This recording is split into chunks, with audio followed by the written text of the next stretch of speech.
Yes, y'all. Welcome in to episode 86, the Heinz Ward edition of the Dub Marks podcast. It's your favorite Saturday brunch bunch. The best four-man booth back at it again. Gentlemen, how we living? Everybody good? Feeling great? Feeling good? Ready to bring the energy today? Yep. We're ready. Sluggish. Oh, I'm bringing energy today. Jay, you cannot show up on a podcast as Betty White as the White Ranger and not bring energy. You can't do it. You might as well just go change the shirt right now. If you're not going to do it with Betty White on, you got to go change the shirt. Don't tempt him to take it off again. Can't have it. Needs you to come correct with it because I stepped outside today and I walked the block, walked back. I came in smelling like outside. My head was sweating. I'm over it. This dude is such a caveman. He was literally born in the wrong century. Like if Jay could just live in a cave, he'd be happy. That's it.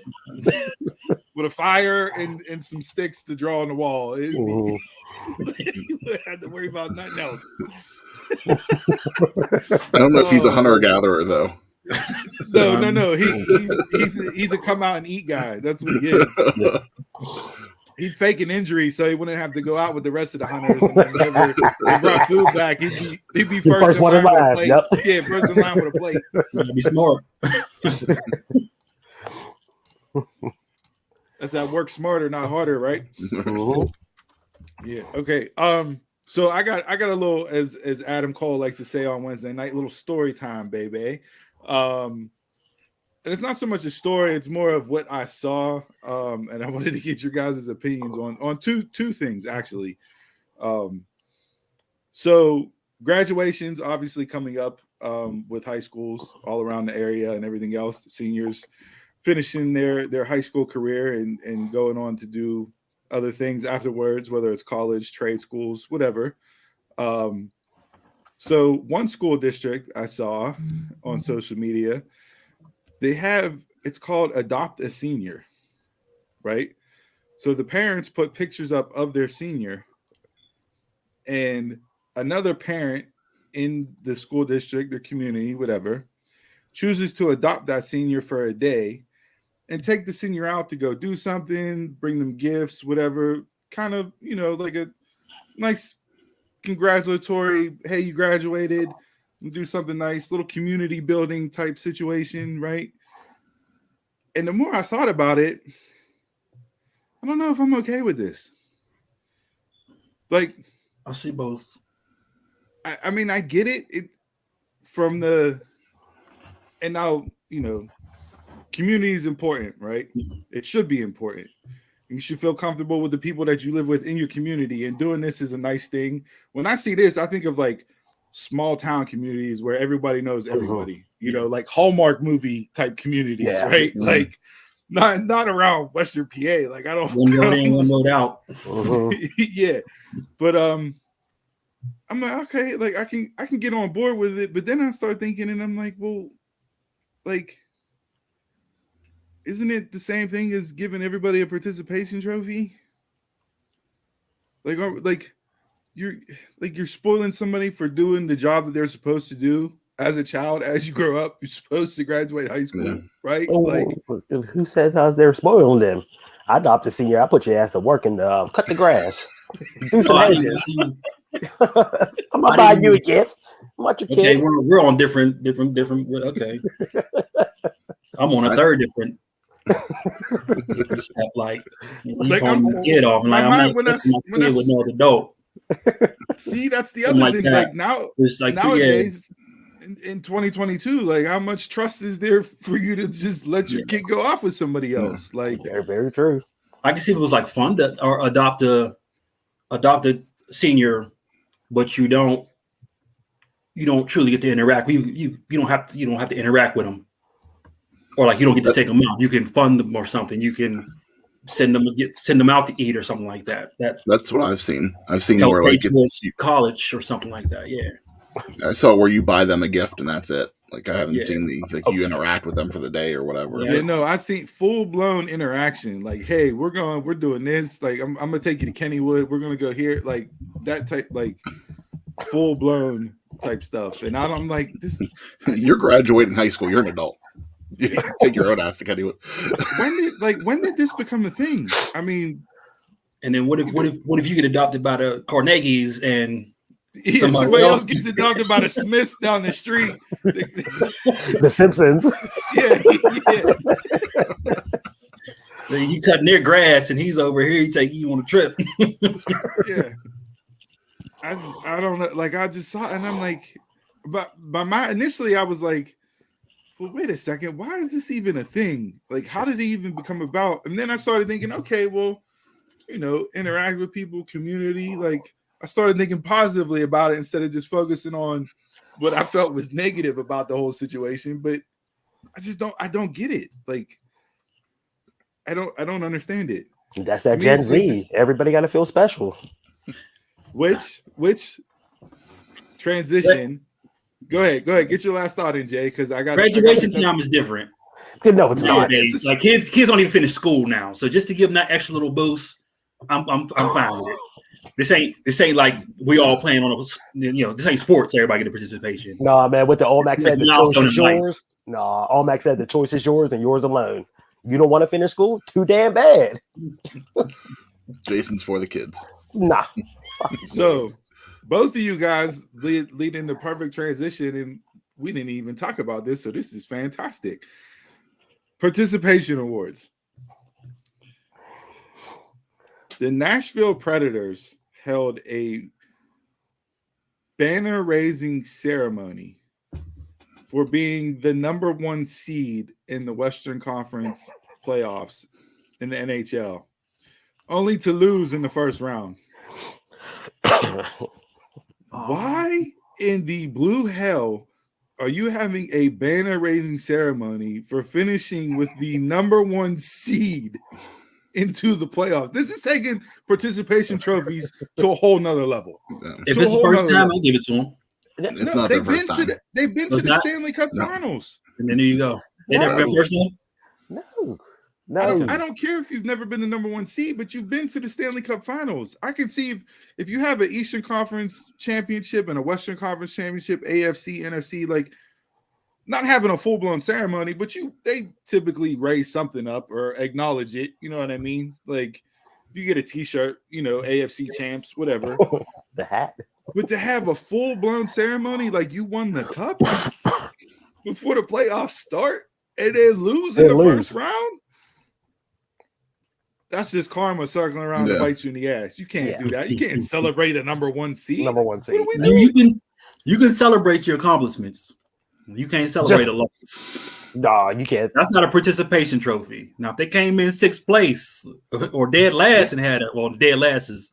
They did. They lost in the first round out of 8 teams. So they're no better than the teams that didn't make the playoffs. It sounds like some marketing people. Yeah, but you don't banner raise for that. You don't see the Steelers banner raising for a division title. Hey, they're used to winning. Not a division title. No, you only banner raise for one thing. That is the championship at the end. Nah. If you don't got that, then you don't raise a banner. I'm sorry, you don't. I see a lot of AFC champ banners. Yeah, but have a ceremony. Yeah, but they don't have a ceremony and do it with the crowd there. No, you just got Joe Blow. Just they do, don't they? Don't they raise it? The beginning of opening season. It's not a full blown ceremony. Like they acknowledge it and if you pause to recognize it's a ceremony.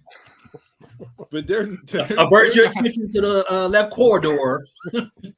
It's a ceremony. No, that's not a full blown ceremony. Yeah, so like in the NFL this year, only the Rams should be raising a banner because they won the Super Bowl last year. That's it. That's it. I mean, I see a lot of pointless banners everywhere in high school. The Bengals should not be raising no AFC title banner at all. I don't care how long it's been since they won. No. Slap it on the wall. You didn't win. Yes. It's like a plaque. You don't see it. It's like, hey, we first, second, and third place get a trophy, 6 through 10 get a medal, and then that way everybody's covered. Like, what are we doing? What are we doing? If you can celebrate silver and bronze, you can celebrate anything. It's just I heard about that and I said, you got to be kidding me. And then I went and watched it and I'm like, they had a full blown ceremony. The fans turn out. Bounced in the first round. The fans turn out. Oh yeah, it was. Oh, there you go. If the fans come out, terrible. The team should have known that. Like it was probably the marketing team that came up with it, but the team should have been like, "No, we're not doing this." They didn't win anything. No, they did not. And then hold on, the craziest thing about it, right? Typically, the team that has the most points, right, in each conference finishes with the number 1 seed, right? In NHL. That's how they do it. It's not based off record, it's based off of points, right? Nashville didn't have the most points in the West, so I don't even know how they got to be the number 1 seed. Yeah, that was Colorado. So what are we doing? Hockey's confusing. Celebrate your milestones, man. I don't get it. I don't get it at all. But yeah, so those are my 2 stories this week. Where I saw stuff like, what are we doing? One, I tried to be more positive about with the whole adopt a senior and but this banner raising bullshit, I just cannot get into it. No. Jay, we got a comment that asks, where did you get that shirt? tpublic.com. Shameless plug. Hopefully we can do more of that and maybe there'll be a sponsor on the show one day. Jason, gotta get a code for that so we can give that out to people. Yeah. Yeah, absolutely. All right. So that's it. I'm done with I'm done with the opening rants. So we can jump in. Donald, you got a lot of gaming news you want to hit now, or you want to cover something else at the end? I'll cover it all. I'll be real quick with it. A lot of gaming this week. Gotham Knights gameplay came out this week. It comes out October 25th. The gameplay showed Red Hood and Nightwing in little battles and everything. So it looks like another Arkham game. Also with Gotham Knights, they're canceling their PS4 and Xbox One version. So it's just going to be on next-gen systems, and everybody's complaining about that. They're really mad. So with that being said, that's the first biggest game to cut off the previous systems. So that means officially that PlayStation 4 and the Xbox One are dying, like in gaming terms. So now big AAA games and that stuff are just going to make stuff for the new systems. Metal Gear Solid 1 through 4 are about to be obsolete. Metal Gear Solid 4 is on the PlayStation now, but once they cross over to the PlayStation Plus, you will not be able to play Metal Gear Solid 1 through 4 on any current systems unless you have the original disc itself and play it on the original consoles they came out. So a real big game is just about to be flipped out the world. And we'll see what Konami do, because Konami does nothing with the games. Over last weekend, Xbox DRM, their digital rights management, went completely down. So if you had an Xbox, you could not play anything digitally at all. Yeah, the Twitter timeline was blowing up. Yes, the they were. At Xbox was being peppered nonstop. Yep. So Xbox Live went down. If you had any digital games, you could not play them. Game Pass went down. For people who don't know, the digital rights management is like a virtual handshake between the company servers and your Xbox to make sure that the game you are playing is not counterfeit. And that was the biggest issue that Xbox had with going live on their games, like hooked up to the internet all the time. That's what they wanted to do with the Xbox One, but they got backlash for that. In this generation, they did them. So if the servers go down, this is a perfect example of what's going to happen. So that's just with all gaming systems. So they have to do something about that to preserve gaming in the future if we want to play games in the past. Also with Microsoft, they have a video game showcase June 12th. So Sunday, June 12th, this is going to be like their E3 big platform showing what games that they're going to put out for the next couple this year and probably next year. With that, they delayed Starfield and Redfall. Those are supposed to be their 2 biggest first-party games coming out this year, and they delayed them till next year. So people are very mad about that. And with that, Xbox do not have any first-party games coming out at all this year. So they got to rely on third-party games.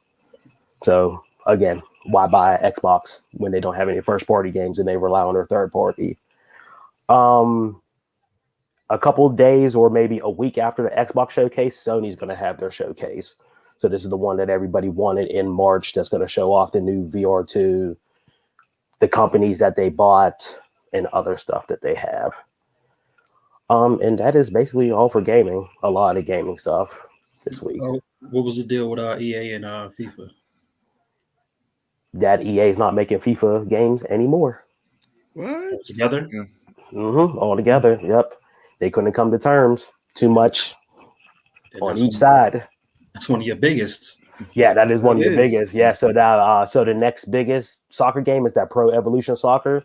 Yeah. Looks like that'll be the only soccer game coming out. Well, no, EA said that they're going to do EA FC. Oh. So they're going to be in football, but just won't be. It's just all MLS game. Teams. It's all MLS teams. I think they said Premier League and everything. They'll still. Okay, so I can get up there and play. All right. Remember football had like Tallahassee and Foxborough. But then FIFA said that they're going to come out with their own game. They didn't say who they're going to go with yet, so that'll be a story. That's a shame because FIFA itself, like this last, I would say probably 5-year run, roughly, at least the last 3 for sure, 3 to 4 have been like really good games as far as that goes. Like they've really stepped up from what soccer games used to be when they were on a run with solid games, and now you get this, so it's going to be. That might be why they're giving it away free now. That's what I was going to say. Yeah, that's why we probably got it for free on PlayStation. You want to break contract? Hey, we'll give your content away for free. I'm going to have to hop on the Xbox and see if I can get FIFA 22 now for on the Game Pass for sure. It did other entertainment stuff that related to gaming. The Resident Evil Netflix trailer came out this week too, and it looks like hot garbage. I'm sorry. If you just took the umbrella symbol out of everything, it looked like a typical generic zombie movie. It looks bad. It looks bad. I was hoping for a little bit more from that, especially, and not saying that Netflix is always, hit after hit, but I was hoping that they would at least come through on this end of things. But yeah, by the sounds of it, it's going to be trash. I think with that license, they just need to stick to gaming, and that's it. Yeah. I mean, you killed the movies. The TV show's been terrible. Just stick with gaming or like animated movies. Has anybody been watching Halo on Paramount? No. I don't get Paramount Plus, so no. I don't know. I know a couple of people that do have it and have watched it and said that it's it's good for what it is. Like venturing off into that world and trying to do something like that. But I don't think it's this big blown. Like initially you heard nothing but hype. Like when there was a football game or whatever, like you saw the full Halo and they were peppering it with tons of traction and getting it out there, letting people know where it was at, and then it just kind of went off a cliff and you haven't heard no advertising for it at all. Nope. Anywhere. So I don't know. I wonder how it was doing. Might have tried before we cut the subscription. It's that's on Paramount Plus.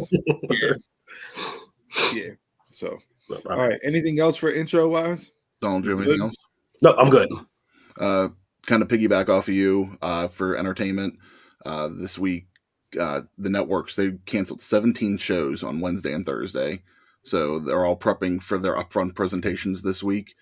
So this upcoming week, we'll find out like what the fall schedules will be, what new shows are coming out. So if you don't know if one of your shows got canceled, make sure you go online, check that out, because there was a lot. Yeah, rumor is AEW is going to be highly pushed at the upfronts. Yeah, so heard that too. We'll see. Trying to get some money. Yeah. Hopefully we hear something about streaming with them.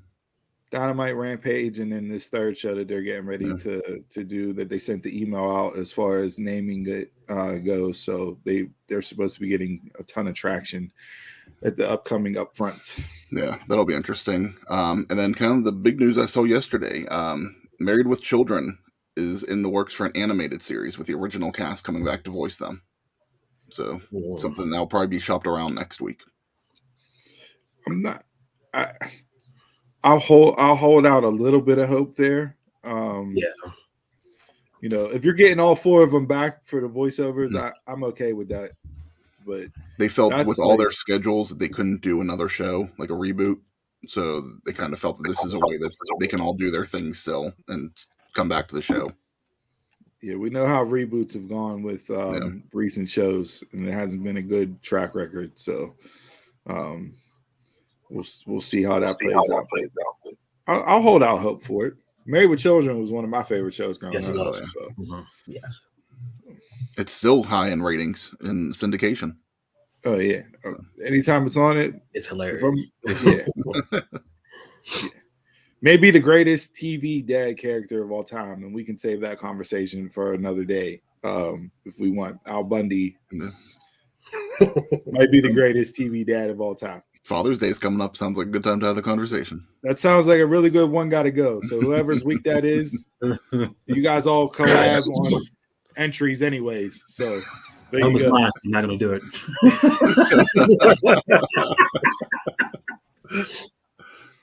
All right. Anything else for the intro? I'm good. All right. Let's hop into Bell to Bell.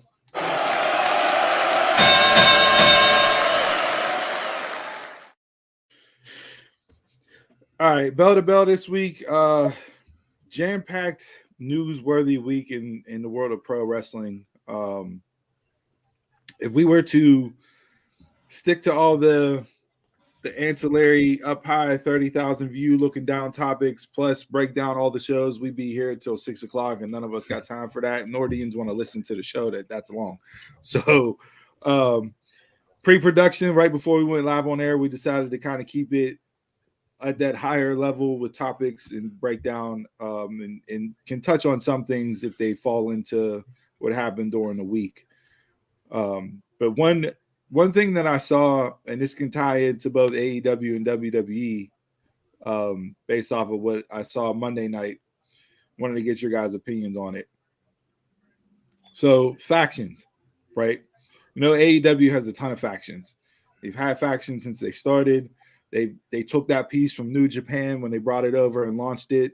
I feel like, honestly, that's why there's so many factions in AEW. You had with Omega over there for so long, the Bucks, even Cody being over there for the time that he was.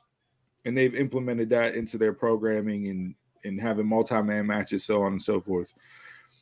On the flip side of that coin, WWE's gotten away from factions for a really long time. I mean, if you want to consider the New Day a faction, you can. The Bloodline most recently, and then Monday night you have the Judgment Day, right? The Judgment Day. We're not going to talk about the name because got to emphasize the. Yeah, you have to, and they made that perfectly clear Monday night. My question is, and this is more on the WWE side of things. You have one faction on Raw. Who are they supposed to fight against? Like, what are they supposed to do? One versus all. Everybody. So you just let them run roughshod like the NWO back in the day? I mean, unless you put Finn and thing together, Finn and AJ, then let them just run against the roster. But is a two-man a faction? No, that's a tag team. I was going to say, I think you mean AJ and Finn? Yeah, like okay. That's a tag team. Like you mentioned, New Day as it could be a faction, but I think they only classify them as a tag team. Yeah. So right, like they're not tag team. Yeah. They're not referenced as like a DX or a legacy, with three men back in the day. Like, when are they ever fully healthy all together? So you might as well run them as a faction or as a tag team. Well, recently, yeah. Last couple of years, yeah. Mm-hmm. But I'm just watching Monday night, and I get it, even though it's it's two guys and then Rhea, and I'm just watching it, and I'm like, well, who are they going to feud against? Mm-hmm. You need, you had DX, and then you had Nation of Domination. You had DX, you had the Heart Foundation, right? Like, you had Evolution towards the end. You had, when they came back for that last run, you had them against the Shield, right? Like, who are you? Like, how are you gonna? Because you're not gonna have the Judgment Day against the Bloodline. They're on two different programs. Yeah. I mean, And I don't even consider the Bloodline a faction. That's just the name for them. Mm-hmm. It's Roman and then the Usos underneath. It's clear single team. It's not a faction. They're not having a ton of triple threat tag matches. Mm. But do you see? I mean, since it's two guys and a girl, do you see it as a problem? I don't see that being the problem. My problem is there's nobody for them to go up against. There's not another faction out there. But it's two guys and a girl, so they're all two guys and a girl. Sean Hunter and China, and it worked. But they fought tag teams a lot.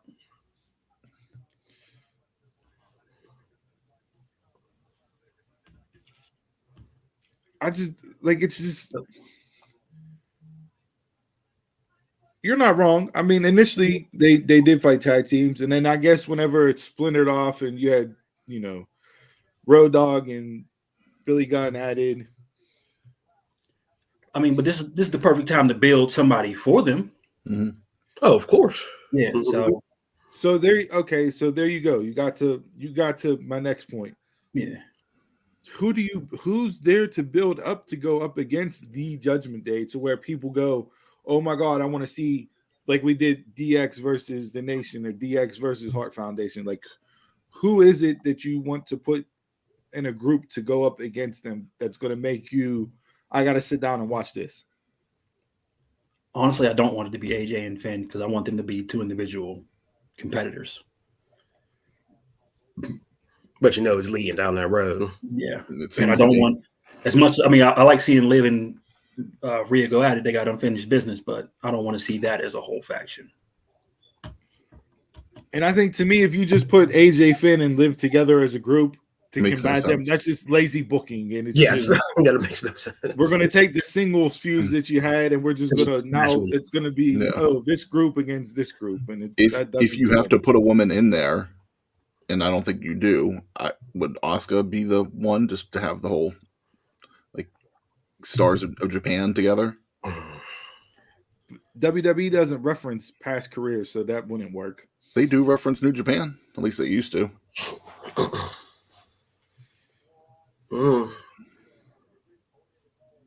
No, I don't like Asuka with them. I don't think it's needed. Yeah, because she's doing her own thing. Yeah. With Becky and Bianca whenever it comes to. But there's no other female in the company that I think would work with that. Other than just putting them together. Take the female aspect out of it. Not saying that Rhea is China, but as far as women goes, that's on the roster that could get in there with a man. Rhea looks the part the most, right? So if you're going to have her in a China-esque role, and this is me just leapfrogging to try to tie the connection to it, then you don't have to have the other group have a woman involved. Could just be two guys or three guys. And to me, they're all solo people, so they can go and attack whoever until somebody comes up. I mean, the last faction WWE tried doing fell flat on its face right from the get-go, and people still bury it to this day, and it's Retribution. So what faith do you have in them to even be able to pull off one faction, the Judgment Day, let alone multiple factions, to where we're having, I feel Edge and Rhea legitimizes it. I think Edge will have his hand in it more, where Retribution and even Nexus, probably the people were told what to do, where I think Edge will be able to help guide this better. Do you need to add a fourth? Because I saw a lot of that this week where oh, you gotta add Champa or you gotta add so and so, and it's like, well, do you Not right yet, really no. have to add a fourth? Like, because the NWO ran 3 for a while. Not if they're going to be all individual. And I don't want to see Ciampa and Priest tag. Because then you'd have 4 individual competitors all in one faction. Yeah. Mm-hmm. And 2 of them on the same level. So. And I don't know if this is Edge's call or if they came to Edge with this. I would say Edge, given his status within the company, if this was his idea for this group, like I could see him going and presenting it and laying it out and them going, okay, we can take this and build off of it, et cetera, to have him, like you said, Chris, be the almost puppet master with it. But I have no faith in WWE to be able to pull this off to where it's going to be entertaining viewing and make me want to tune in. They haven't hit that moment yet, and they got to have something that makes you want to tune in for them. It already has Priest in it, so I'm automatically. I'm with Jason. I'm the there, same. Yeah. Rhea has me interested. If you'd have had Rhea and Ciampa, I'd be interested. Yeah. I'm not sold on Priest. I'm not. But at the same time, we talked about this with our WrestleMania build-up. Edge's promos are good, but like I wasn't as invested this year as I was like last year in some of his promos. So it's like that kind of didn't get me invested into this group yet either. Monday, from a promo standpoint, Monday night was the best he sounded in this group cutting a promo. Monday night was the best one that he gave so far. It still didn't move my needle. Pause. I don't like the cheap rundowns.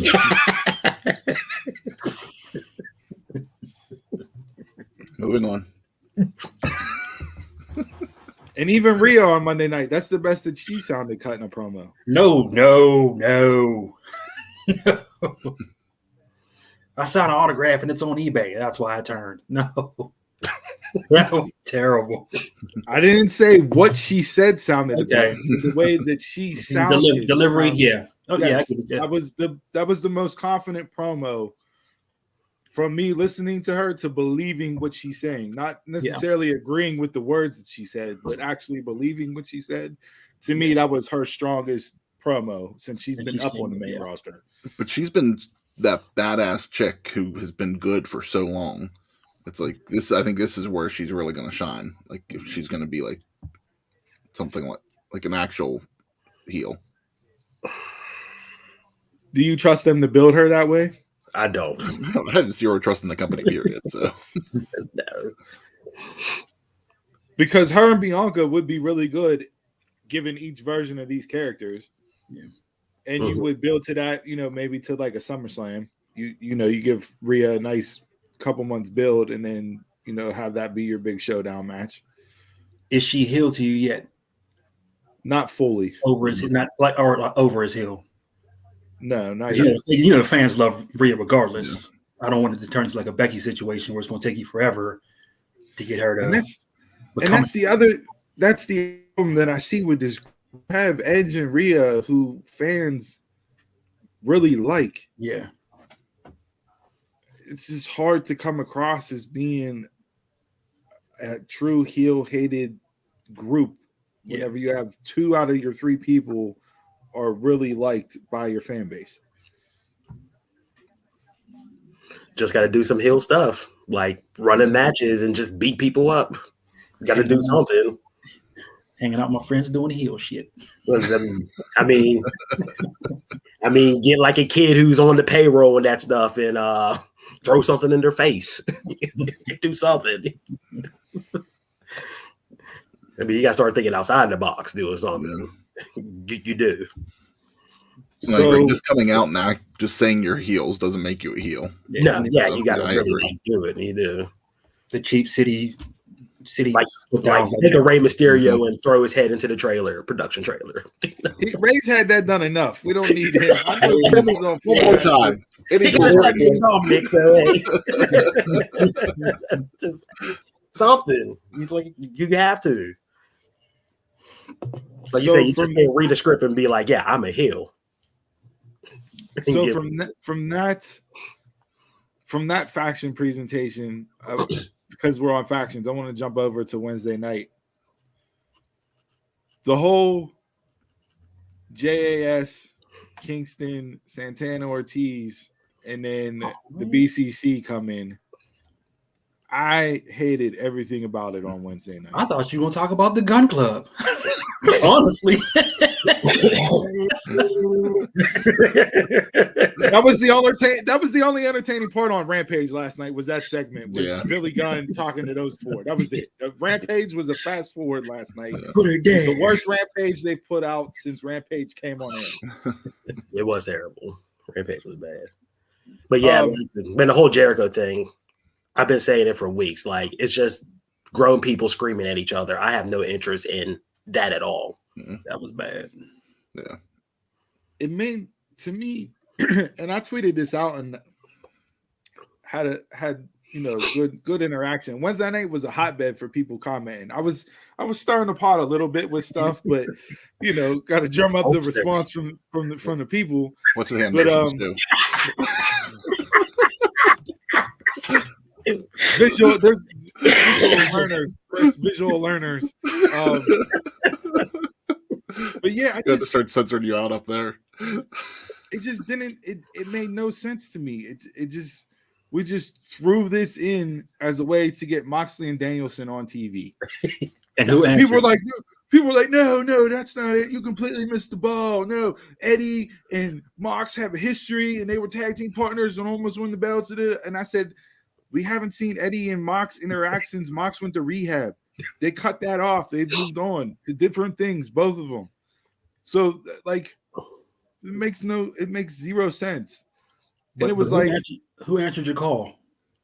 Two sports entertainers. It's a point well taken there. Yeah. 3 when you throw in Regal.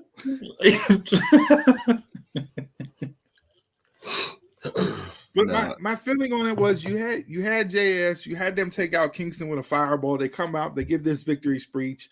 We all know this is pro wrestling. If you watch it long enough, you know what's going to happen. Eddie and Santana Ortiz are going to come back. Shout out to Eddie for keeping kayfabe alive with the burn makeup, with the burn mark around the eye, like rubbing the aloe on it, making it shine for TV. Like, shout out. Kayfabe's not completely dead, brother. Jillian Hall over there. You have them standing on the apron, and then it's like, well, there's still 5 of us versus 3 Ians, and it's like you made them 3 look like schmucks because you had to have the BCC come out to take out the JAS, which it's not the pinnacle or it's not the inner circle from a strength in numbers stature of the group. So you just made Kingston, Santana Ortiz look like schmucks. And I don't know if the BCC's necessarily been a heel group. Maybe they walk that line, but like they tend, like the fans like them, but they tend to do heelish things in some ways, just the way that they act. And then it's just like you just have them come out to be kind of like the saviors for that. Made no sense either. And if this is your way to building to a blood and guts match where it's, and I saw this being reported, where it's JAS versus Kingston, Santana Ortiz, Mox, and Danielson, you're severely cutting Yuta off at the kneecaps. You're making him look like the most irrelevant member in the group. And the whole point and the whole time to this point, he's been built up as one of the stars of the group. Yeah. Nobody on the JAS is worthy of being in that match other than Garcia. If you let him lose. I'd put Garcia. I'd say Garcia is so that match should be a cakewalk. Should. Theoretically, yes. And why do we need to have a blood and guts match? Like, what has really happened with these groups? That's justifying that yet. Screaming at each other. It doesn't need to. It's like doing a Hell in a Cell pay-per-view, and every match is Hell in a Cell just because it's Hell in a Cell. Like, we're just throwing a blood and guts match together just to have a blood and guts match. Told you Wednesday night, I had my shovel out. I was throwing dirt out there Wednesday night. You in the Stadium Stampede 3, so Yeah. It's not good. I would rather have that. I'd rather have the Stadium Stampede over. To me, blood the and guts. Stadium Stampede match would be more entertaining. Yeah. For the sports entertainer. For the sports entertainer. That's the perfect match. Yeah. Mm-hmm. I mean, we know what Jericho and them have done in the past with them, 2 in a row. Like, that to me, like, yeah, I mean, it just made, I didn't like it at all. It made them look weak, I agree with you. It took me, I wasn't that invested in it to begin with because of how bad the JAS has been, in my opinion. I love Kingston, Santana, and Ortiz together. I've been calling for that forever. Love them in Impact when they were together going up against Conan and the old LAX. Like, it was great television. Was a good story. Yeah. Great story. Like, let them 3 go and do what they do. But this pairing and this matchup, like, it's not working at all for me. And I'm not invested in it. Nope. There's honestly, after like the past couple of weeks, there's not a whole lot that I'm really invested in AEW on at the moment. No, there's not. Mm-mm. So, sidebar, since you brought that up, and this was a tweet I tweeted out on Wednesday night too. Double or Nothing's 2 weeks away, and you built nothing to the pay-per-view. Very little. Very little. One match. Last night they announced matches last night. And out of the matches that they announced, the only one that has a true build that's been ongoing, is Wardlow and MJF. Yeah. Who is Deep fight? Oh, Deep fighting Thunder Rosa. That's right. But they only did one interaction with them so far. Yeah. Yeah. I mean, yeah, MJF Wardlow is the hottest thing in the company right now. Punk and Hangman has been one interaction. They each cut single promos, and then last week, Wednesday night, they stood in the ring with each other. But is Punk a heel or a face now? After last week, is Hangman a heel or a face? He's the one that yeah. I honestly felt it more on Hangman. I was questioning more than Punk after Wednesday. I think Punk was just for the city. And why? Yeah, because he's automatically a heel in Long Island, regardless. He just is. Like, so I get why they did what they did with him Wednesday night, and shout out to him for coming out with the Tavares jersey on. That dude skipped out on the Islanders and signed a multi-million-dollar deal with the Maple Leafs. So that right there got a pop for me whenever I saw him come out. Great troll job. But yeah, I mean, you're going to lead into it because no matter what he does in that city, he's going to be booed. Yeah. So why not just have it be that way? After Dynamite went off the air, they had Hook come out and choke him out, and he carried him off on a stretcher. Like, they played it up to the crowd, let everybody go home happy. It was what it was. But again, it's a match. Do I want to see Hangman and Punk at a pay-per-view? Yeah, but what's the story to get me to truly buy into it? It's not.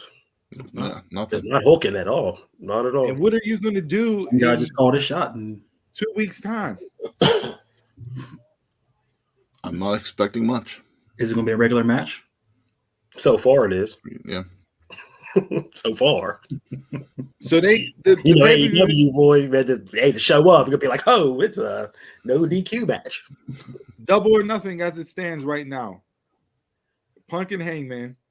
You have the finals for the Women's Owen Cup and the Men's Owen Cup. MJF and Wardlow with an asterisk next to Wardlow's name if he can get through the lashings and the cage match. That was I like the addition of the little asterisks on the graphic. So there's that Deeb and Rosa. and then Hook and Danhausen versus Nice and Smart Mark Sterling on the buy-in. That's what we have so far. There's no. Damn, what are the tags going to do? Triple threat based off of what we saw this past week is what my call is. We're gonna have Jungle Express. You're gonna have Keith Lee and Swerve, and you're gonna have Red Dragon. A triple threat. Yeah, triple threat tag match. I don't know why I was thinking 6-man or 6-man. And the way it looks like Christian's probably going to cost him the title. Yep. Wow. Pull the trigger on that already. I thought it was coming on Wednesday. Yeah. What's the reasoning? Jungle Boy keeps losing. And that makes you because you're not listening. He's your mentor. He's not listening. And you're going to have him do it before they announce the trios titles, which makes no sense because they've been a trio this entire time. Hell, it cost Marco Stunt his job. Yeah. So that was all last week too with Varsity Blondes and House of Black. Like they didn't pull the trigger on Julia Hart. Yeah. It was like, how long are we gonna go without this? He had the time to pull the trigger and didn't do it. So it was like, whatever. That story's dead now. And you'll probably see that trios match at the pay-per-view, either on the buy-in or actually on the card between House of Black and Death Triangle. But yeah, it's just for being their either first or second biggest pay-per-view of the year, Double or Nothing or All In are the two biggest ones. They're calling it their 30th anniversary show. So yeah, I just no. Not really interested as well. So, all right. Anything else as far as faction talk goes right now between what was brought up, said? Any other points? I think. All right. Do you guys want to get a little messy with a topic here, or do we want to stick with a first ever? We go to first ever first. All right. So Impact announced this week. At Slammiversary, it'll be the first ever Queen of the Mountain match. Huge announcement, huge deal. Again, the Knockouts continue to trailblaze a path for women's pro wrestling, which they've done for damn near 20 years that the company's been around. You have Tasha Steelz, Jordan Grace, Chelsea Green, Mia Yim, and who am I leaving out? Deanna are the 5 that will be participating in the Queen of the Mountain match. For me, I'm all in on this match. Mm-hmm. I want to see how they do it, how they pull it off. I was super excited whenever they announced the first ever Ultimate X match for the women, and I thought they absolutely killed that match with what they did and how they pulled it off. Because a lot of people had questions on whether or not they could actually do it because they were women, and I thought it was arguably the best match on the show that night. So this has me, I'm already in on Slammiversary just off of this match announcement. I could have sworn they did one before. Like I really was going back. I was like, I thought they had one like years ago, like when the women's division was like really hot, but long overdue. Like I'm excited to see how they do this too. And we're going to cover Slammiversary and Impact more in depth as it gets closer to the pay-per-view because it is the 20th anniversary and it's a big show. So we'll get into that a lot. But also announced it was Josh Alexander versus Eric Young for the Impact World Championship. I thought it was supposed to be for the winner. Did he win the gauntlet for the gold? Yeah, he won. Eric Young won the gauntlet for the gold on Thursday, so he's fighting Josh Alexander now at Slammiversary. So I'm not mad at it. You have an Impact TNA original, with Eric Young. So tie in with the history of the company there. It makes sense. It fits. Yeah. I think them two will put on a hell of a match. So I'm not an EY fan, but I think that'll help him out. That's a guy that they trust down there. Yeah, so those are two matches set for that card already. But yeah, I mean the knockouts, like I said it every single week on this show. Stop sleeping on Impact Wrestling, and you guys laugh and chuckle and everything else. But Because we can't get it. You can't watch it. I know. Which is Honestly, I mean, there's the women's the only thing that I really care about. I like Josh Alexander. I'm not gonna say anything bad about him. It's just a lot of the men I don't care about it in that company. him and I enjoy the Ishii wrestling. had a tremendous match at Under Siege. If you haven't watched that match yet, go on. You may be able to find it on YouTube. But them two had a hell of a match at Under Siege. So Alexander off and running with the world title, doing what he does, put on great matches like he did with the X Division title. So He should have a nice run with it. Mm-hmm. Yes. No way he should lose it this year. Put it back on Put it back on Twitch so I can watch it. Yes. We talk about women's wrestling a lot on here, and we've debated roster wise and top and everything else. If you just look at the overall rosters across Impact, AEW, and WWE, there's a lot of amazing women wrestlers right now. Yes, like I don't think women's wrestling has ever been as deep as it's been across as many companies. Like you can legitimately go 5, 6, 7, maybe even 8 deep per roster and go, okay, if done right, I can see so and so being a women's world champion. And that to me is tremendous to see in 2022 because, and it's not getting enough love. Like people always want to pit the company versus the company instead of just looking at the big picture, which is what we're doing. 30,000 view above the sea, looking down. Women's wrestling is in probably the best period of time that it's ever been in. Yes. Sure. And NXT sneakily gave you a whole women's show before you even realized. Look at you with a I'd like to see segue. more of. This guy, you need to wear a Betty White shirt every week. Look at you coming out here talking. So NXT, yep, extremely women's heavy on Tuesday night, which is great from my viewership standpoint. Not all of them are to the point where I think they should be on TV, but it is what it is, and we got to run with it, right? Yeah. The women's breakout tournament, I have one issue with it. I seen your tweet. I have one issue with it. Why is Nikita and Lash Legend in this women's breakout tournament? Lash hasn't broken out at all. And didn't we know Carmelo Hayes before he won the breakout tournament? We knew he was on there before. Yeah, he fought Cole his first match. I didn't need him in the breakout tournament either. Jordan Miles, ACH. He was on the show a full 2 months before the breakout tournament. Matter of fact, that whole first bracket, minus a few, might have been stars we've seen before on the show. If you're rookie of the year tournament more than anything. That's what I'm feeling. But that wasn't NXT 2.0. That was NXT. It's still a breakout. don't have two women that have been on your show for a couple of months, whether it's Lash just doing vignettes and then her with the feud with Nikita, and have them in the tournament.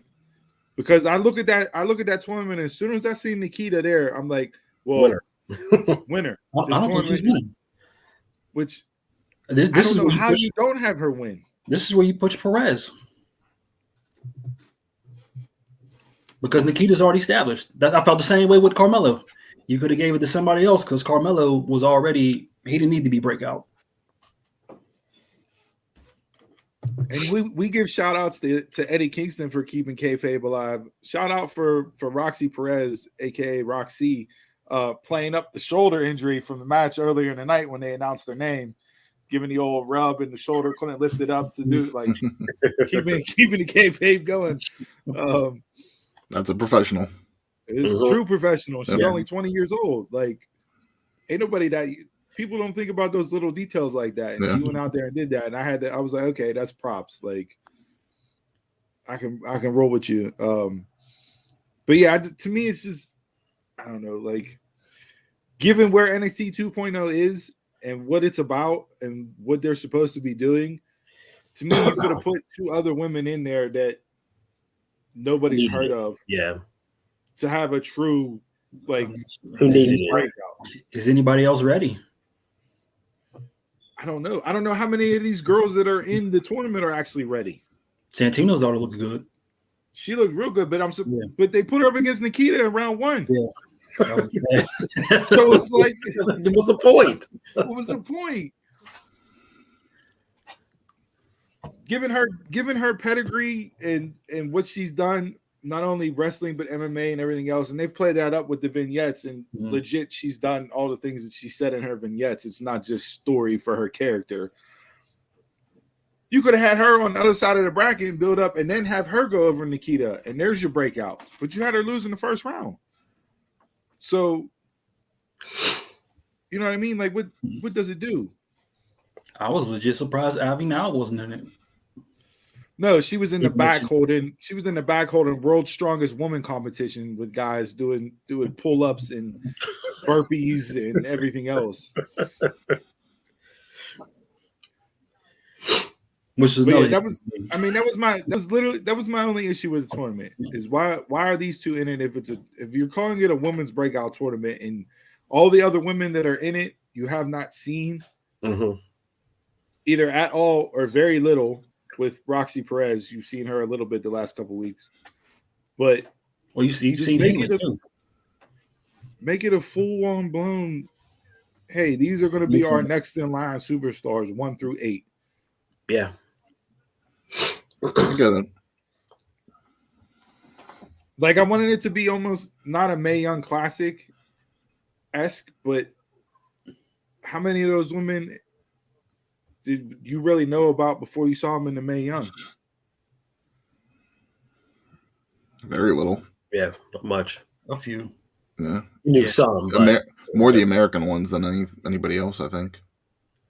So why not take that and transition it over to your breakout? Because essentially it's the same thing, right? I'm actually surprised NXT's doing a tournament for how much Vince doesn't like tournaments. He doesn't like factions either, but we have that on the main roster now, right? Because the competition is pushing them to do it. What competition?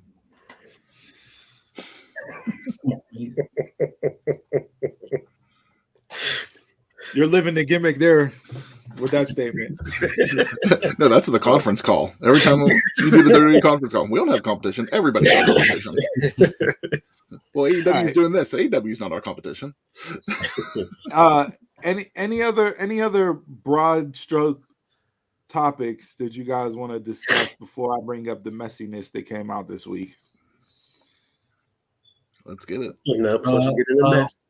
Ronda's holding open challenge. Hopefully that continues. Pass. She fought Raquel this week. Yeah, pass. And you missed a good showing. She's the champ now. Pass. Into the mess. I'm interested to see. I didn't watch SmackDown last night. I didn't catch it, so I do have it still on the DVR. I'm gonna go back and watch that match.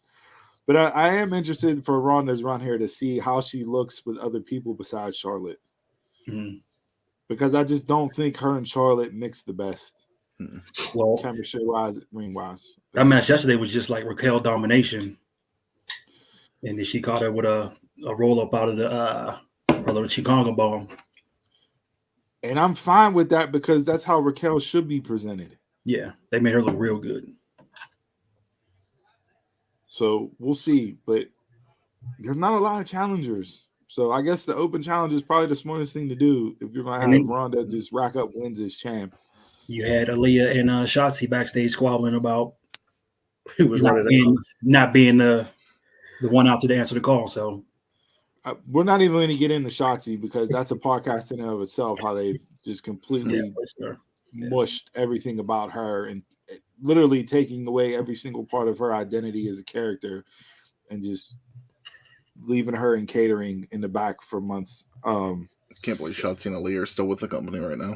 So you're going to get a series of squash matches that hopefully don't come off as squash matches like last night. I'm if it's booked effectively, it can be done right and it can build a person up. go over and get over. Those are the Yeah. two sayings that Bully Ray says all the time. So and not have Ron to talk. Yes. it's the biggest thing right now. Keep her silent and just have her go out there and be a badass champion, which should have been from the start. So Bailey, we need you. she put a little TikTok message up on Instagram with the clock cut in the back of her hair, and I'm like, okay, like if you're throwing that up, it's about time. Let's go. Like, so I expect to see her back very shortly. Maybe Money in the Bank, win the briefcase. I'd be okay with that. I would too. Creative probably has nothing for her. Go after either champion, cash in on either show. Anything to get Bailey on my screen when she comes back, I'll be happy with. Because she was on. I talk about Deanna a lot in the 2-year run that she has had. Mm-hmm. Bailey, before she got injured, her 1.5+ year run was absolutely tremendous, and she was arguably the best character and wrestler in the company at that time. Yes. Best part of the pandemic era. Mm-hmm. Yep. Okay. All right, so let's jump. We'll jump into a little bit of messiness here.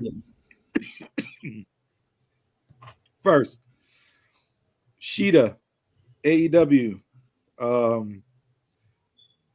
got written out of the Owen Women's Tournament, saying that she was injured and had not recovered from her street fight. Shida yesterday tweeted out, that's funny. I've had 4 matches since then. Something else. Japanese wrestling, something else. The big takeaway from it was she's not happy. And I don't know if this is the beginning of the end in Shida in AEW, but it did not come across as a good look. I don't know why they decided to write her out of the tournament. I don't know if her contract's coming up. What, if anything, has been said or leaked to the Meltzers and Sean Ross Sapps and everything else. I'm sure more stuff will come out, but I saw that, and 1, I was disappointed by it, and 2, she was arguably she was your women's division for how long? Mm-hmm. You talk about Bailey during the pandemic era. Shida was AEW during the pandemic. Yeah. Yes. And ever since she lost the title to Britt, she's just floated and fluttered. I like the feud with her and Deeb. I would have preferred her to go over, but I get Deeb going over to be the first challenger for Rosa. So I'm okay with that because story-wise it makes sense, and it made Deeb look really strong to beat Shida the way she did to get to Rosa. But you let her go, to me, that's a big L in your women's division. Yeah. Not having her around. Like they like to say, dropping the ball. Yeah. Very true. If there's no reason. No, her look is great. Her English, she's worked on her English, and she can talk. She can talk enough to get a promo over and make sense, and not have to worry about having somebody as a mouthpiece for her. Her in-ring work is unquestionable. She can go in the ring bell to bell, flat out. Total package. And it's just like Jay said, it's a ball drop right now. I think this is her second time voicing opinions against AEW. I think maybe when she was injured. So she did come back after that, but yeah, it hasn't improved since then. And I don't know who is to blame with that. Yeah. Because is that a Kenny Omega and whoever else is working on the women's division? Dustin. Is that? I don't see. I wouldn't put Dustin there. No. I know Dustin. I think trains a lot Dustin of just them helps and them everything else, wrestle. Yeah. They might be more the producers, but I mean, doesn't it all go back to Tony since he's the booking? And that's where the rub comes. It's now at the feet. We lay blame at Vince McMahon's feet a lot of time for the stuff that's on air, and now Tony's solo dolo. We got to start putting stuff at his feet that doesn't look right, and this is one of those things that don't look right and and need to get it fixed. And it's part of, I'm hoping when Ring of Honor officially starts and everything, I'm hoping moving some of the talent to that program helps AEW's program grow a little bit better, because it's too talent heavy and so many people are getting lost. And it's a big problem that I have with the company right now, that I just don't feel like there's enough like going on with some of their talent. But is it going to help if the same guys booking both shows? No, there needs to be a completely different team. Because I don't love everything that Tony does either. No. And it's. But I saw her tweet that, and I'm like, oh, that's not good. Yeah. Not good. So I don't know if she'll just end up going back to Japan and saying, screw it. Mm-hmm. Or what. You know, I wouldn't think she would be on WWE's radar, but you never know.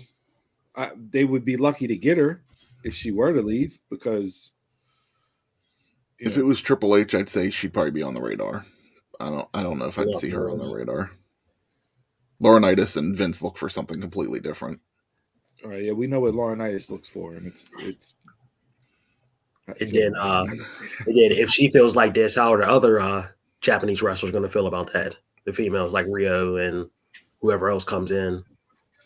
Rio's another one. Yeah, she wrestled last night, but really, what have they done with Rio since? I know the whole pandemic, affected that, but since she's been back, they don't do anything with her. Mm-hmm. Who won that match? That's more pandemic. That's more pandemic, and then I think when she did come back, she did get hurt again. I think so. Her shoulder, when she fought Britt. But watching her last night against Ruby, it's like, even though she is only 95 pounds, she's great in the ring. She can go. I love watching her wrestle. Jason, you just asked, and I don't even remember who did win the match, Ruby or Rio. Ruby. Okay. Yeah, Ruby won. So I don't know that whole bracket of women with the American and the Japanese. Mm-hmm. Where are all those people at? Well, a lot of them aren't even here in the States anymore. A lot of the Japanese just went back over to Japan. Okay. Mm-hmm. Remember whenever they did their side of the bracket, it was all over in Japan. Yeah. It was all pre-taped over there because Shida produced that. Yeah. Mm-hmm. Shida produced those matches over there in Japan for it. So you trusted her enough to run that whole side of the bracket and produce it and everything else. Like, so I said, I think there's more, this is deeper than just I'm not happy with the way I'm booked type of deal. But it is just super odd with no explanation that they just decided to pull a swerve and rewrite it as, oh, she's not healthy enough to compete in the tournament and we're going to replace her. Is the Joker the one that replaces her? No, Statlander replaced her last night. Okay. Who should have been in the tournament? Yeah.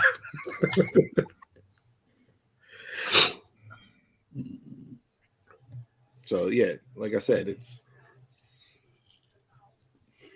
messy and it's probably only going to get.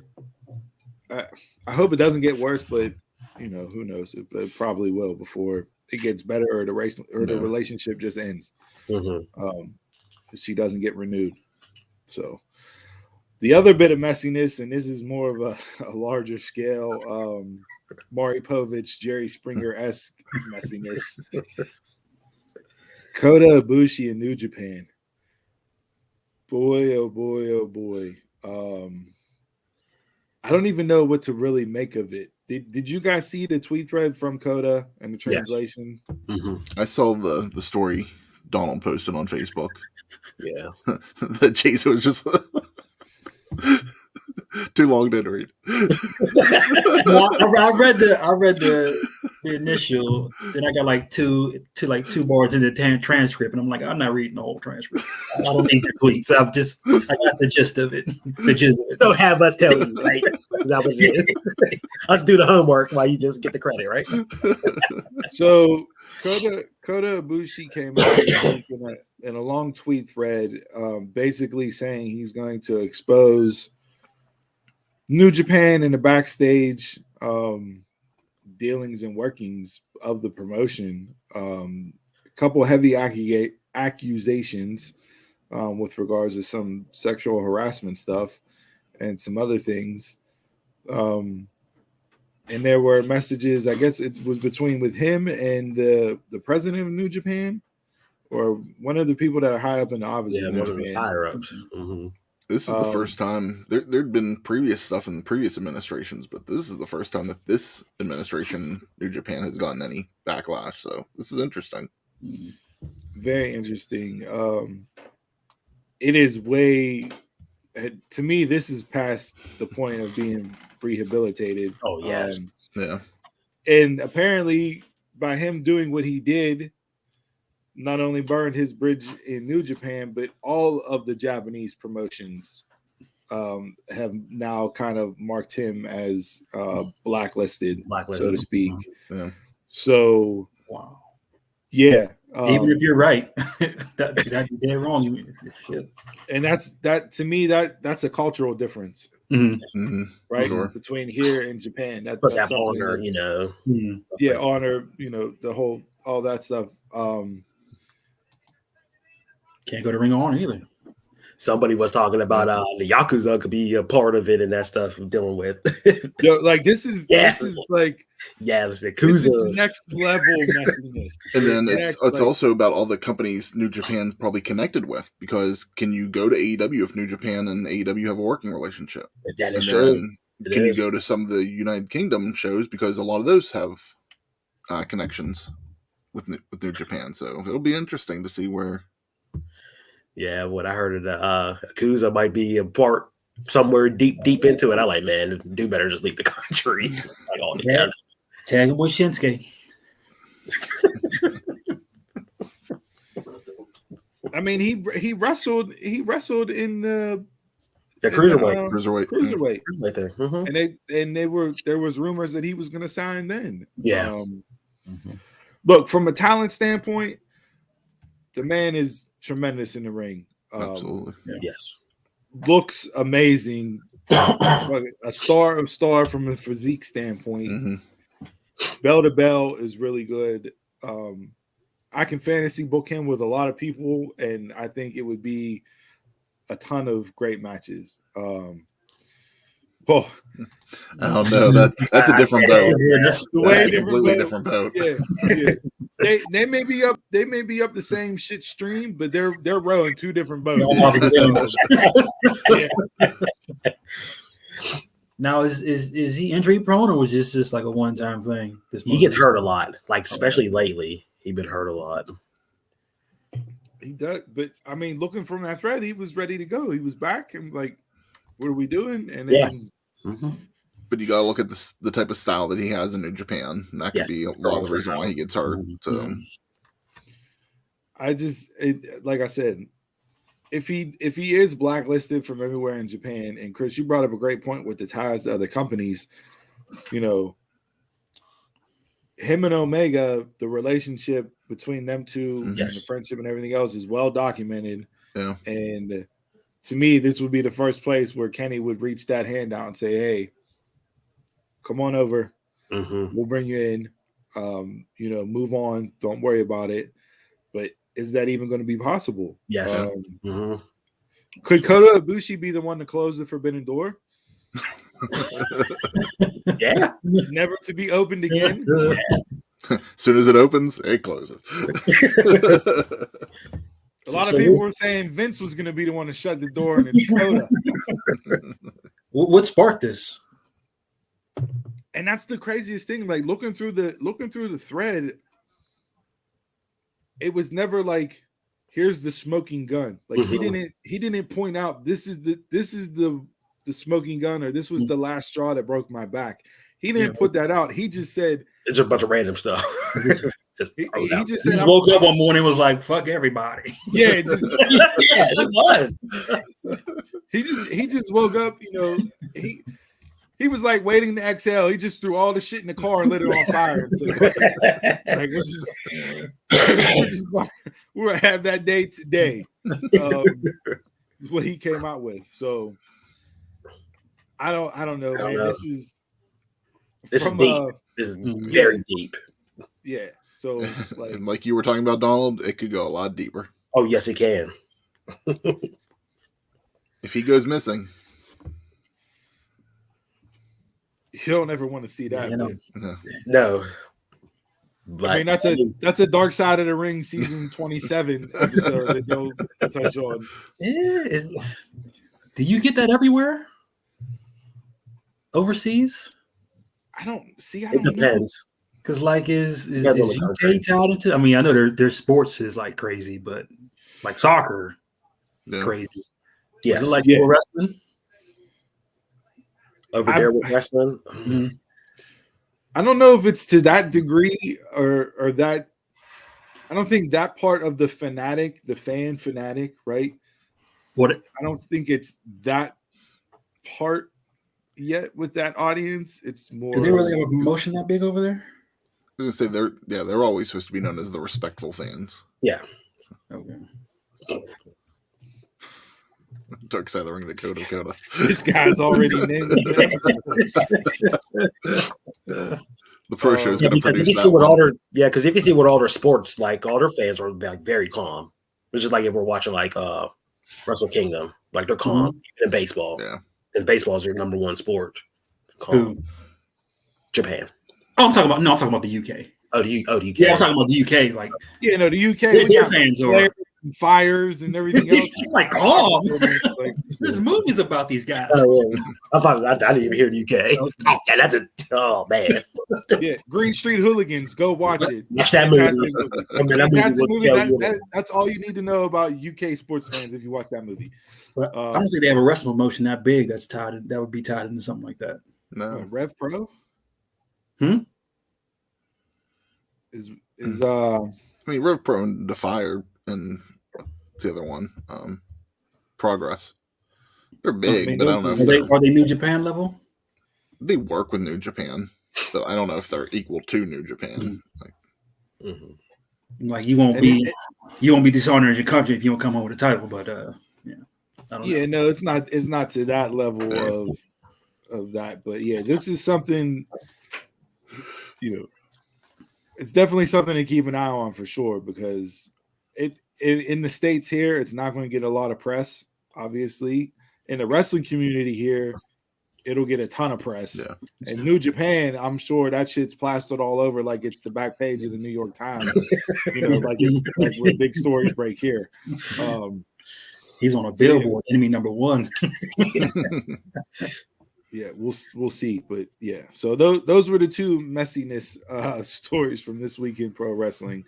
Did they name the Joker yet for Samoa Joe? No, neither Joker. Oh yeah, I know. I know. The rumors I saw this week were Gargano and Candace. Yeah. Mm-hmm. What if Shida's the Joker? I hate everything. I hate that we just had this whole. It's all work. I said Sammy and the engagement to Pam was a work, so don't put it past being a work either. So all right, those are kind of the high level 30,000 view topics I had for this week's segment that we discussed in pre-production. Anybody got anything else? WWE without Roman. So Roman's not going away. Word is he re-signed a new deal, and it's an a la Lesnar deal to where he won't be working smaller house shows. So that's why you got the speech he gave in Trenton, New Jersey, because he's not going to Trenton, New Jersey no more. I figured that. He's not going to be off TV. He's not going to be off pay-per-views. He's just not going to be doing the smaller house shows. Well, the first thing that came up was people were talking about the marketing. I guess he's not advertised for Hell in a Cell now, so they're not sure if he is going to be on that pay-per-view. I wouldn't need him to be since he's not in the storyline. So again, we're going two pay-per-views back to back. Back to back. Hey, I think Riddle and And RK Bro and Usos could main event that, or Cody and Seth in the cell Cody for himself. the main event. I mean, to me, that's the only feud that's trajectory wise is leading to a Hell in a Cell match. Is Because after Hell in a Cell, you have 2 stadium shows. Can you go 2 stadium shows without the champ? No, you'll have Roman in both stadium shows. Yeah, you'll have him in both stadium shows for sure. Those Cody promos just feel weird. He still does not look right in WWE. Don't look right. Doesn't look right. It doesn't. He didn't look right in AEW. Doesn't look right in WWE. Where the fuck does the man belong? No, he's a sports entertainer. Don't look right on WWE. I said that gimmick don't look right on WWE. I think Cody looked right in AEW. He just didn't wrestle AEW style. Had the best damn storylines though in the company. It's imagine me trying to explain his history during Backlash to my family. Well, he left. He went to another company, started that company. Left that company, came back. Yo, that's content for the show. You need to record that and put that out. We need. Hey, everybody wanted to kill me on Sunday. That's more content. Oh, man. Just have your phone on record, you know. My mom like, so this is supposed to be. She's supposed to be beating Ronda Rousey. No, I'm like, you didn't even watch UFC. What are you talking about? She's MMA. Hey, your mom knows how to book. Your mom knows her shit. Yeah, give her the pencil. Yeah. All right. Anything else? Anything else in wrestling? I think it's time we get in there and drink a beer here. Sounds good. Chug, chug, chug, chug, chug. This week's drink of the week is brought to you by drinking on Thursday is just preparation for the weekend. I drank on Thursday. So, Donald, you want to set this up? So this is your week? Yes. We had Blue Point before. This is the one I've been talking about. Blue Point Blueberry Ale. It is a 4.5 alcohol content. So I haven't had this in a while because I thought it was discontinued for a bit. This was my to-go blueberry beer, but I have another one I go to now. So hopefully this tastes the same as it did years ago. I read the ingredients and want to throw this can. Established in 1998. Blueberry, and blueberry. That's what it's made out of. So yeah, he's not gonna like it. It is a golden ale, so I'm okay with that. This is a 4.5%. This is a perfect summer beer. You can smell those blueberries. I'll give them that. I got my smell back this week. I can smell it. That cough still didn't go away yet, though. It's getting there. Okay.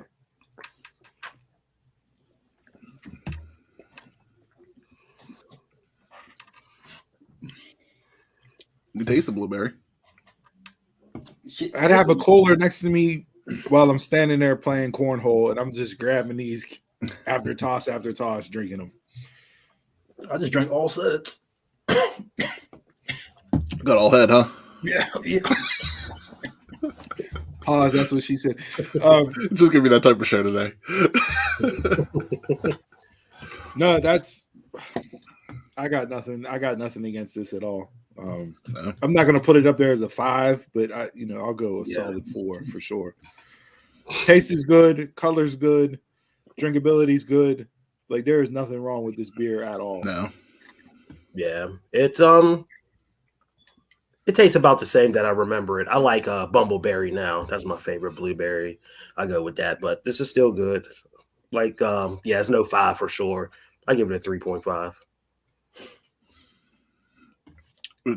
I like whenever I smell the beer and can taste it and it matches up, and you get that with this. It's a light beer, so it's definitely drinkable. Yeah, I don't have anything wrong with this. I'm gonna go solid 4 as well. This is blueberry essence. I don't taste the blueberry. I smell blueberry. No. This is it's like LaCroix. You won't taste it? I don't taste it. I can taste that. I smell it, and that might be why I like it. I'm not gonna give it a low grade because I can't taste the blueberry. So I give it a 3.5. What was the one we had? Was it like blueberry pancakes one time? That was that had some really good blueberry flavor to it. That was the Saranac, the that blueberry, maple. the blueberry maple. Oh man, Steve is a Rolodex with the beer. Yeah. No, this is hey. If you guys are out and about, definitely pick this one up for your cookouts, sitting out, fire, whatever you're doing this spring, summer, because this is definitely a great seasonal beer to have for sure. So this might be one of the first ones in a long time I finished on the show. Oh, Chris, do you want to tell me about Moe's Tavern? No, go ahead. Here in Western PA, I think it's Westmoreland Mall. There's a pop-up bar happening in the mall, and it's Moe's Tavern from The Simpsons. Oh, we got Dumb Mark's Road Trip. It's not affiliated with The Simpsons, but yeah, Dumb Mark's Road Trip. Mm-hmm. You have to buy tickets in advance, so we can take a look at that. Yeah. You just can't roll up in. You got to register and buy tickets. You gotta buy tickets. It's like you're buying a meal and your drink ahead of time. Oh, okay. So I wonder, are they going to have duck is beer? This a one beer limit? Like, I don't know. Oh, once you get in, you can buy all you want. I want to have a Flamin' Homer and a Duff beer. Flamin' Mo. Flamin' Mo. Flamin' Homer. I did that. Whenever I went to Universal Studios when they still had the Simpsons stuff down there. Had the Duff beer, had the Flamin' Mo. Flamin' Mo. All right. Well, that's this week's drink of the week. Raise your cups, cans, bottles, glasses, brown paper bags, shot glasses, whatever you're drinking with, red and blue solo cups. And to good ships and wood ships and ships that sail the seas, but the best ships are friendships, and friends will always be. He liked the beer, so the toast came back. God, I make that.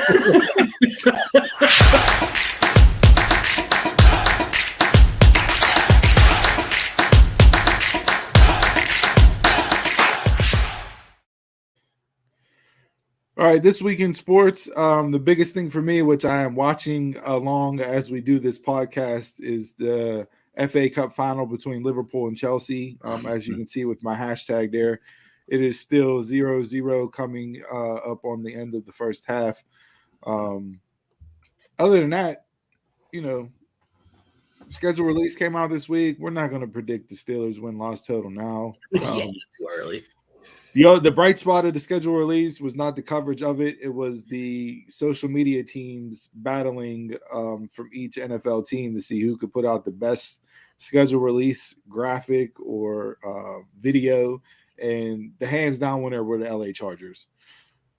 They created an anime movie with each team's opponent, and they were super savage and took no prisoners. I mean, from Urban Meyer with a Jaguars head on himself to the Seattle Seahawks graveyard with, killing Mina Kimes' dreams, and Marshawn should have ran the ball from the one, to the Browns just blanking it out and saying, our legal department told us to redact this and spelled out Cleveland is boring and in Japanese.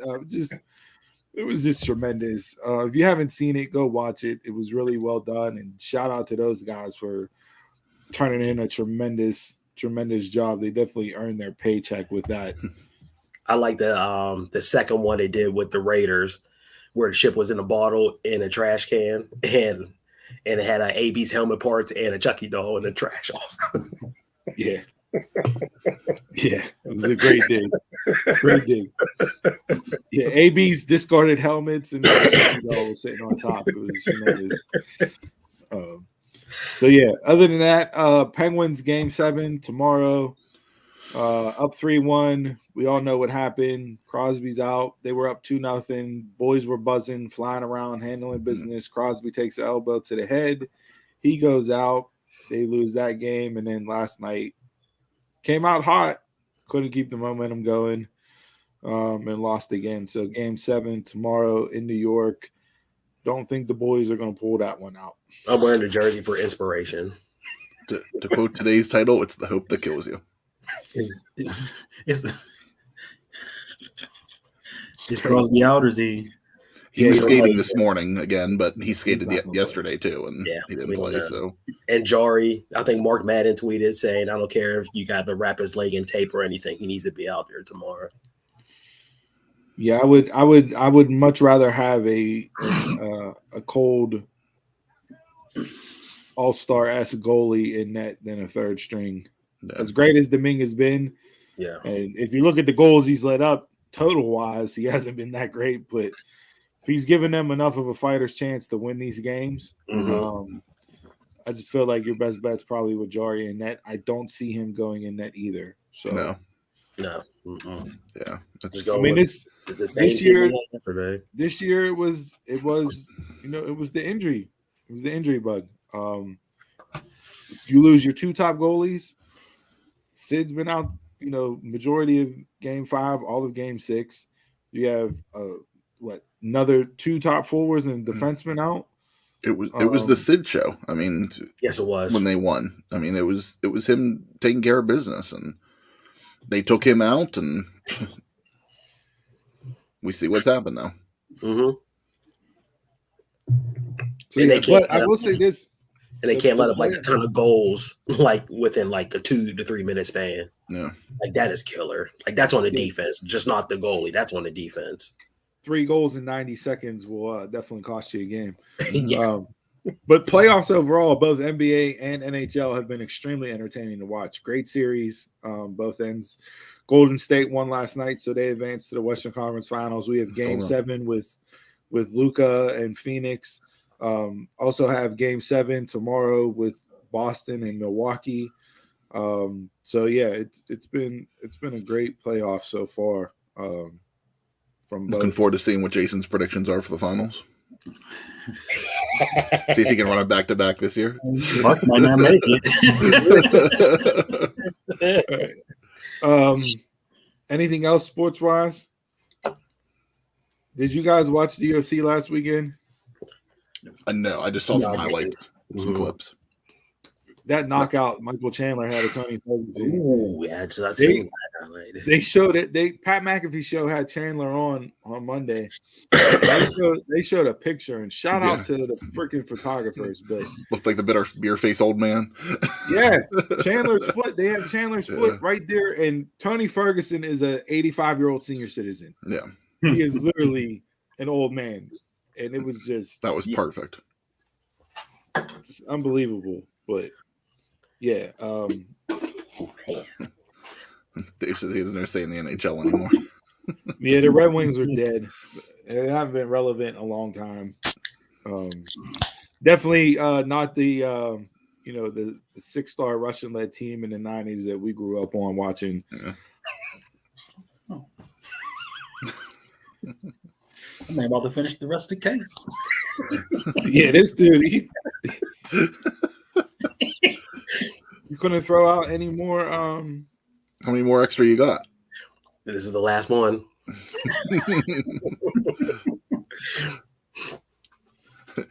He's getting ready for one gotta go. Speaking of that, anybody got anything else before we get into one gotta go? No. Ooh, sports is just love. All right, you good? Okay. I'm good. Yeah.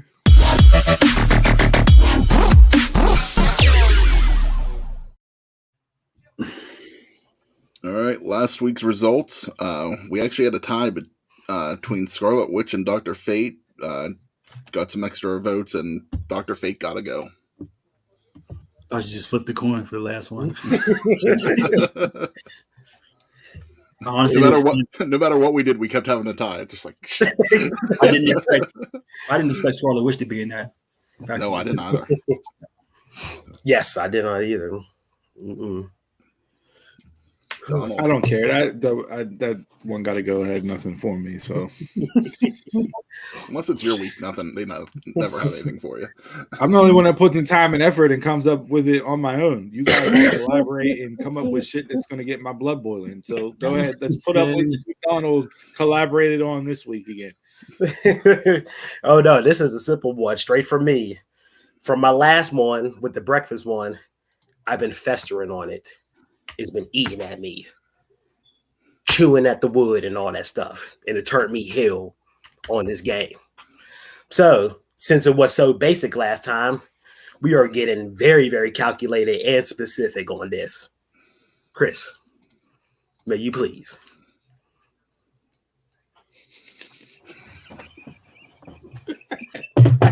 So, since it's so basic and that stuff, we are doing some math, some science.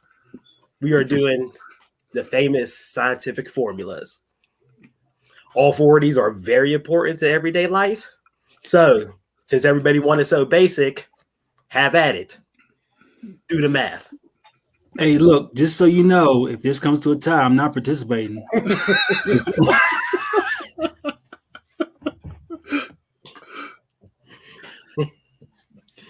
This is officially when this game show jumped the shark. We can't come back from this bullshit. Oh, no, I got other ones in the bullets, but just, hey. Look, Got our first vote. Hey, I agree with you because I've never seen Maxwell's equation. I didn't go that high. I didn't go that high in math.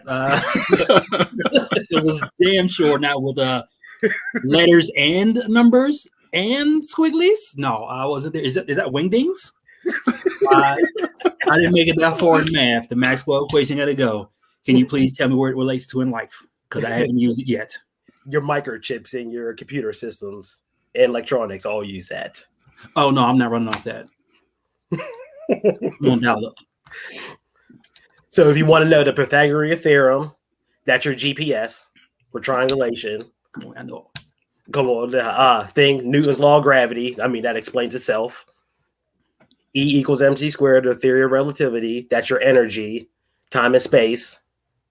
And then Maxwell's equation are the electromagnetic waves through your microchips to work. I just need to know Maxwell. I know everything else. Yeah, that's your lesson. That makes me feel stupid. Appreciate the breakdown from Professor Porter down there. Probably nobody will vote on this, but one person would. JJ, this is all for you, man. For me, I don't math. Me and math. Are we really going to break this down? Like, we're not really going to break this down. This is not happening. We gotta regroup after the show and come up with something else because you guys officially killed this. We're done. This was our highest rated interactive segment of the show, and you guys killed it. Next week when you have verbs, adverbs, nouns, and pronouns. Too much reading in Maxwell for me, Dom. Maxwell got to go.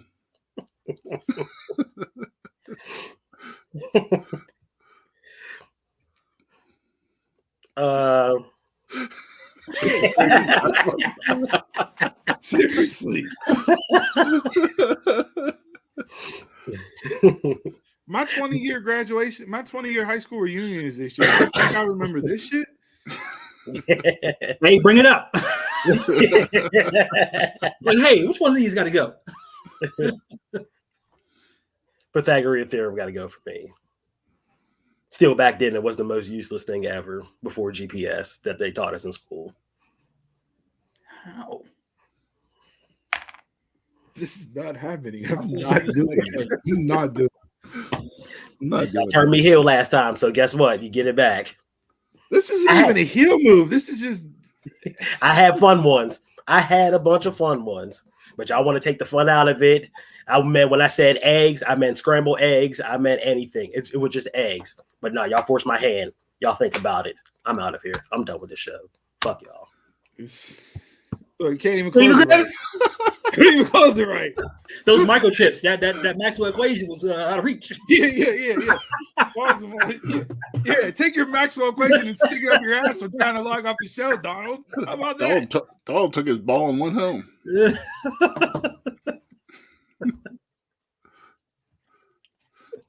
You and Matt Damon, you like apples? How about these apples? We got you off the show. How about that? So it might be. We can't recover from that with this game. We have to literally do something different now. Jason, it's your week next week. Oh, I already got mine, and I already sent you mine. I think it was my week last week or this week. You don't pay attention to the show either. What No, are we because doing? he had help last week, so I couldn't figure out who's. I was thinking like Scarlet Witch, Dr. Marvel. I'm like, oh, that's Dawn's topic right there. So I was like, okay, it's my week.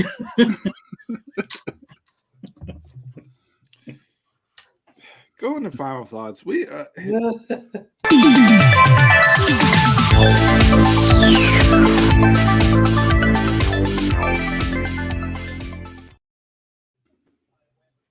right, guys, thanks for tuning to episode 86. Before we wrap this up, make sure you subscribe to our YouTube channel and also subscribe to our new Twitch channel, twitch.tv/dumbmarkspod. Like and follow us on... Donald will be on there with a dry erase board breaking down math equations for our Twitch channel. That's what he's doing. On Dave's show, like, you know who I am. Hey, you keep saying that you want more content for the Twitch channel. That's more content for the Twitch channel, then. Yeah, buy him a white lab coat and have him stand up there like Bill Nye the Science Guy, and he can break down equations. We already got a scientist in the friend group, so he can hop on. Like and follow us on Facebook, Instagram, and Twitter at DumbMarksPod. Support the show by telling a friend about us and purchasing our official merch at ProWrestlingTees.com/DumbMarksPod. Nobody's going to tell a friend about the show after that last segment. It's not going to happen. Hey, maybe we'll get some interaction this week. Nobody is watching the show now besides Dave, and that's why I love David. Nobody else is watching the show after that bullshit. Even Dave might have logged off. Look, Dave's plugging his own shit. Put that last quote up there with him. Put that last. There you go. Donald, there you go. Tuesday. There you go, Donald. You can hop on the pro show. He's expanding his fan base, talking different topics. You guys can get into math equations. Dave just finished up some of his final exam, so he might be ready for it. Really? Damn. Shit. Shout out. Congratulations. Right. Quote. And the quote of the week positivity back. It's Mental Health Awareness Month, and I was coming in here to talk positively and give people, yeah.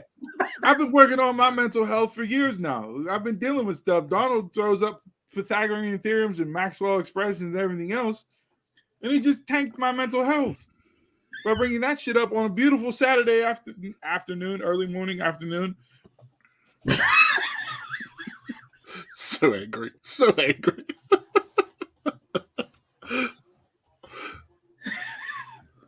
I think he got the answer he wanted. Thomas Jefferson, sucker. Yeah.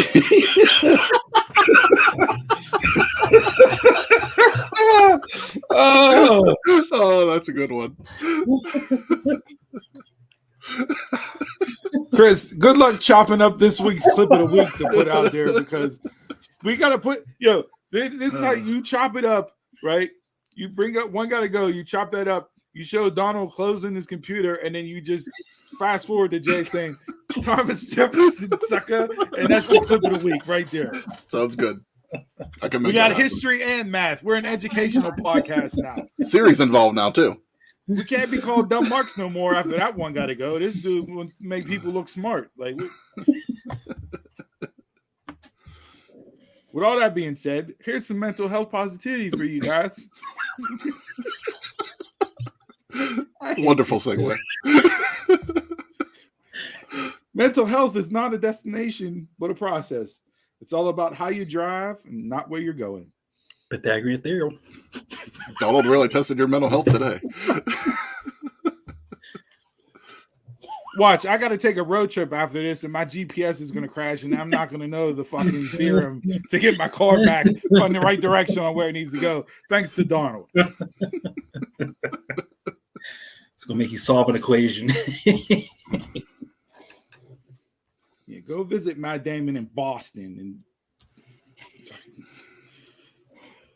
I can't. I need a shot now. This is 4.5% cheap little guy alcohol that he brought on the show isn't doing it for me either. I finally finished mine.